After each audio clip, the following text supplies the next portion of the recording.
สบายดีทีมงานเสน่ห์เมืองเหนือพี่น้องเอ้ยคือทุกคนตอนนี้วันวิวทางทีมงานเสน่ห์เมืองเหนือของพวกเขาตอนนี้นะอยู่ผู้ยาค่าพี่น้องเอ้ยบรรยากาศคือมันดีแห้งเบิ้งมันมีมักหอกมักหินอีหยังลวดลายอีหยังต่างๆที่ว่าเป็นเอกลักษณ์ขนาดพี่น้องเอ้ยนี่เดี๋ยววันวิวจะพาทุกคนไปเบิ้งที่ว่ามีหินแปลกประหลาดพี่น้องเอ้ยเดี๋ยววันวิวจะพาไปเบิ้งอยู่ที่นั่น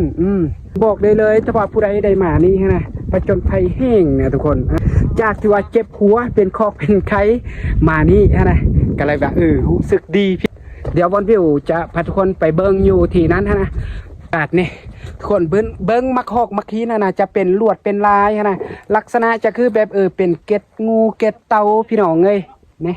มักหอกมักขีนอีหยังต่างๆนะเป็นลักษณะแบบว่าเป็นมีเอกลักษณ์ของมัน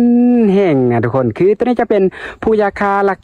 32นะพี่น้องที่สปป.ลาวเดี๋ยววันวิวจะพาไปเบิ้งบรรยากาศอยู่เทิงคักแห้งสุดยอดเลยทุกคนมักหอกมักขีนะ